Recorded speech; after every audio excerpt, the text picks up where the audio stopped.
La clairvoyance est une transparence glaciale. Ce n'est pas cette lueur chaleureuse qui vous guide doucement à travers l'obscurité, mais plutôt un néon cru, un plafonnier brutal qui refuse de s'éteindre. Il expose tout. Chaque silence, chaque micro-changement, chaque fissure sous la surface. Même quand vous êtes à bout, même quand votre âme réclame du repos, de la légèreté ou simplement le confort de l'ignorance.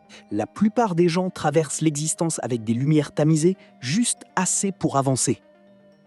Ils voient ce qu'ils ont besoin de voir, rien de plus. Mais certains esprits n'ont pas d'interrupteur. Pour eux, la conscience est toujours enclenchée. Et si cela ressemble à de l'intelligence, c'est souvent comme vivre dans une maison sans rideau. Rien ne s'estompe, rien ne devient flou, rien ne disparaît vraiment. Quand vous êtes trop lucide, vous ne vous contentez pas de vivre les moments, vous les surveillez. Vous percevez les non-dits avant même que les mots n'arrivent. Vous ressentez la tension avant qu'elle n'ait un nom. Vous remarquez que quelque chose cloche bien avant que quiconque ne l'admette. Et même dans le calme, même dans l'immobilité, votre esprit continue de scanner, de lire, d'interpréter. Ce n'est pas parce que vous voulez suranalyser, c'est parce que votre système nerveux ne sait pas comment arrêter de chercher. Et voici le paradoxe que la plupart des gens ignorent. Ce niveau de conscience n'est pas toujours un cadeau. C'est parfois une forme d'éveil qui n'a jamais appris à se reposer. Un esprit qui a appris à rester en alerte si efficacement qu'il a oublié comment dormir tout en étant éveillé. C'est là que l'histoire commence vraiment. Pour l'esprit trop conscient, la vie n'est pas une suite de moments simples. C'est une équation silencieuse, invisible, qui tourne constamment en arrière-plan. Chaque interaction devient un problème à résoudre, non par suspicion, mais par instinct. Vous n'entendez pas seulement ce que quelqu'un dit, vous remarquez combien de temps il a hésité avant de le dire. Vous n'enregistrez pas simplement un sourire. Vous captez la demi-seconde où il s'est effacé trop tôt. Vous ne lisez pas juste un message. Vous ressentez le poids de ce qui n'a pas été écrit. Pourquoi l'ont-ils dit de cette manière? Pourquoi maintenant et pas plus tôt? Pourquoi cette pièce semble-t-elle différente aujourd'hui? Même si tout semble identique alors que les autres sont simplement présents, votre esprit travaille dans les coulisses, reliant les points, traquant les schémas, mettant à jour son modèle interne du monde. C'est comme vivre avec un second écran toujours ouvert. Une partie de vous participe, l'autre observe, calcule, ajuste. Un SMS banal n'est pas juste un texte. Une réponse tardive n'est pas juste une question de timing. Un changement de ton n'est pas juste une humeur, c'est une donnée. Et cette analyse constante est épuisante. Pas parce qu'elle est négative, mais parce qu'elle ne s'arrête jamais. Votre cerveau traite la réalité sociale comme un ingénieur traite un système. Si quelque chose change, il doit y avoir une raison. Alors, vous la cherchez, vous rejouez les conversations, vous traquez les incohérences, vous tentez de comprendre ce qui se passe sous la surface pour rester orienté, préparé, en sécurité. L'ironie, c'est que rien de tout cela ne semble dramatique de l'intérieur. Cela semble responsable, réfléchi, voire nécessaire. Mais avec le temps, quelque chose de subtil se produit. L'équation commence à remplacer l'expérience. Vous êtes si occupé à résoudre le sens de la vie que vous vous autorisez rarement à simplement être à l'intérieur. Et lentement, sans vous en rendre compte, la présence est échangée contre la précision. Il existe un type particulier de conscience qui ne se contente pas d'observer le monde. Elle s'observe elle-même. La psychologie appelle cela la métacognition, la capacité de penser à sa propre pensée. Pour la plupart, elle s'allume occasionnellement. Pour ceux qui sont hyper conscients, elle ne s'éteint presque jamais. Vous ne ressentez pas seulement une émotion. Vous remarquez immédiatement que vous la ressentez. Puis vous demandez pourquoi. Puis vous évaluez si ce sentiment est justifié. Puis vous vous demandez ce que cela dit sur vous. Au moment où l'émotion a fini de traverser votre corps, votre esprit l'a déjà disséquée sous tous les angles. La tristesse n'arrive pas seule. Elle vient avec des questions. Est-ce légitime? Est-ce proportionnel? Est-ce une vieille douleur ou un présent amer? Même la joie n'est pas épargnée. Vous pouvez vous sentir heureux et, presque simultanément, sortir de cet état pour vous regarder être heureux en vous demandant combien de temps cela va durer ou ce qui pourrait l'interrompre. Lorsque vous vous regardez toujours vivre, vous n'êtes que rarement pleinement dans l'instant. Vous vivez à moitié, vous surveillez à moitié, vous ressentez à moitié. Avec le temps, cela transforme la vie intérieure en une sorte de surveillance silencieuse. Vos pensées sont guettées, vos émotions sont examinées, vos réactions sont filtrées avant même d'être autorisées à exister. Ce qui a commencé comme une conscience de soi devient lentement une auto-interruption. Et le plus dur, c'est que cela donne une impression d'intelligence et de maturité. Mais l'esprit n'a jamais été conçu pour être à la fois le danseur et le critique. Quand la pensée se tourne vers l'intérieur ainsi, elle ne réfléchit pas seulement, elle boucle. Et dans cette boucle, la spontanéité commence à disparaître. À un moment donné, la conscience cesse d'être une lentille et devient une révélation. Vous commencez à voir derrière le rideau du comportement humain. Et une fois que vous l'avez fait, quelque chose change discrètement. Vous remarquez que les gens ne pensent pas toujours ce qu'ils disent, que la gentillesse peut cacher des conditions, que l'affection s'accompagne parfois d'attentes tacites. Vous réalisez que beaucoup d'interactions ne concernent pas la connexion, mais la réassurance, le contrôle ou l'image. Non parce que les gens sont cruels, mais parce qu'ils sont humains. Et avec cette compréhension vient une forme subtile de deuil. Quand vous voyez trop profondément, il devient plus difficile d'apprécier les choses au premier degré. Les compliments semblent avoir plusieurs couches. Les excuses semblent incomplètes. Les promesses sonnent hésitantes. Vous pouvez toujours apprécier le moment, mais il y a toujours cette conscience de ce qui rampe en dessous.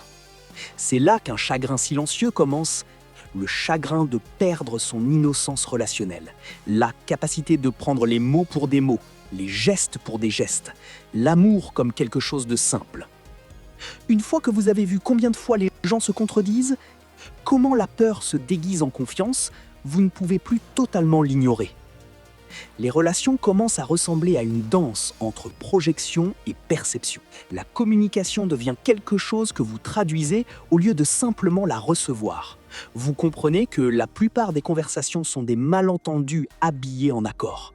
Et cette vision, bien qu'exacte, peut être isolante. Car quand vous voyez l'envers du décor, vous ne regardez plus seulement la pièce de théâtre. Vous avez conscience des fils, de l'éclairage, de la mécanique fragile qui maintient l'ensemble.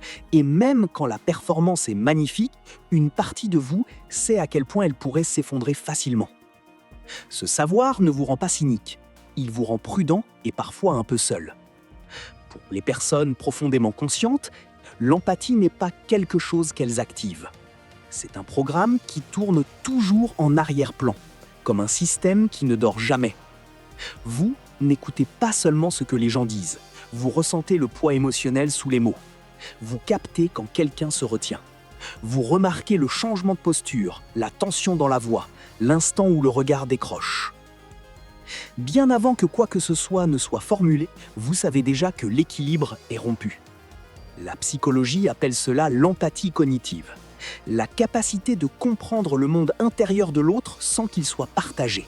Mais pour celui qui est trop conscient, cela dépasse la compréhension. Cela devient de l'absorption. Les émotions ne s'arrêtent pas à la frontière de votre conscience. Elles entrent en vous. Une pièce tendue vous serre la poitrine. La tristesse silencieuse d'un ami vous poursuit jusqu'à la maison. C'est ce que les gens voient rarement de l'extérieur. Pour eux, vous semblez calme, stable, émotionnellement intelligent. Vous êtes celui qui lit entre les lignes, celui avec qui les autres se sentent en sécurité parce que vous les faites se sentir compris. Mais cette empathie a un coût.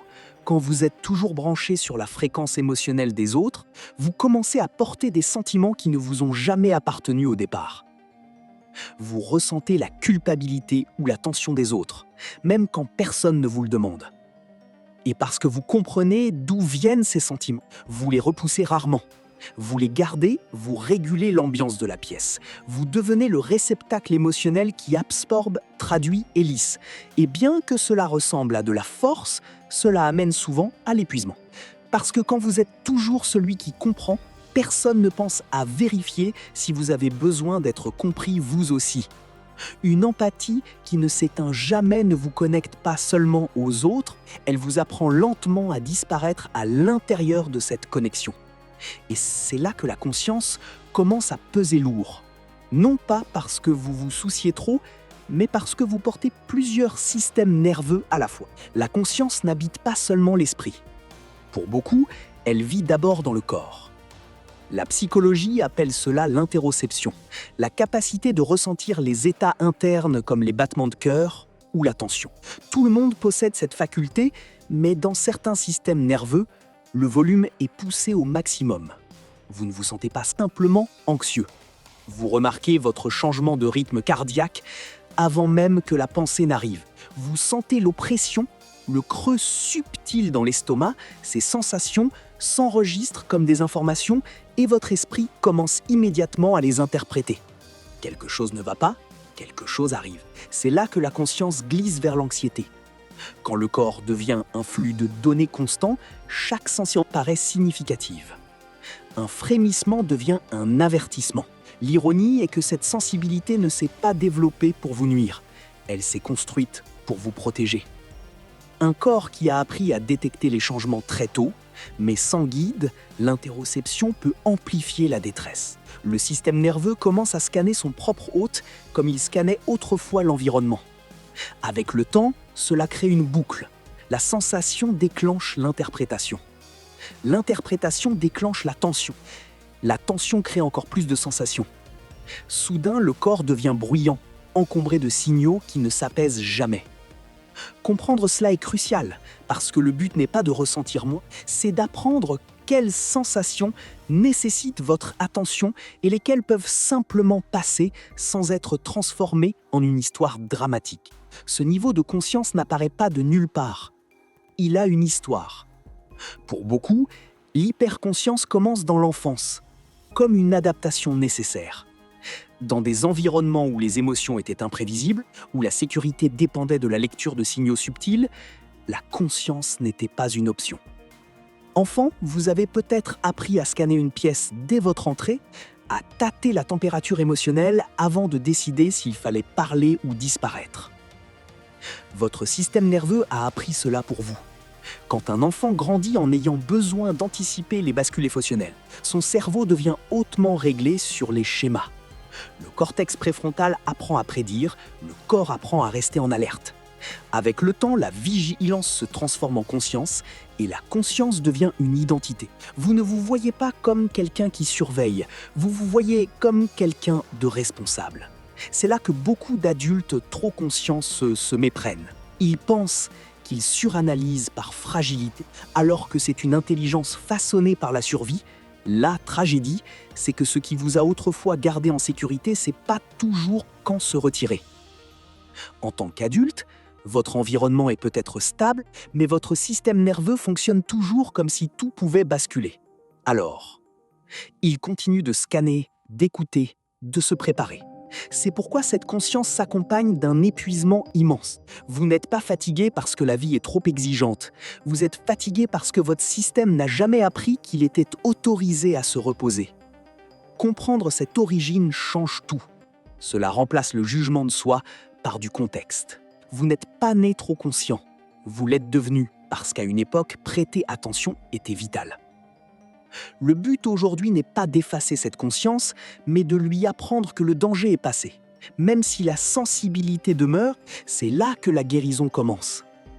À un certain point, la conscience cesse d'être une observation et devient discrètement un contrôle interne. Si vous pouvez prédire ce que les gens vont faire, alors peut-être que vous ne serez pas pris au dépourvu. La compréhension devient une armure. Mais cette vigilance a un prix. Pour rester préparé, vous devez vous extraire légèrement de la vie. Vous cessez d'habiter pleinement les moments parce que vous êtes trop occupé à traquer là où ils pourraient mener. La joie arrive et une partie de vous surveille déjà la chute. C'est ainsi que la conscience nourrit la paralysie de l'analyse. Chaque décision pèse lourd. Vous avez déjà vécu 10 versions du futur avant même que le présent ne soit fini. Alors vous hésitez, vous retardez, vous essayez de vous protéger du regret ou de la surprise. Mais cette tentative de contrôle produit l'épuisement même qu'elle essaye d'éviter.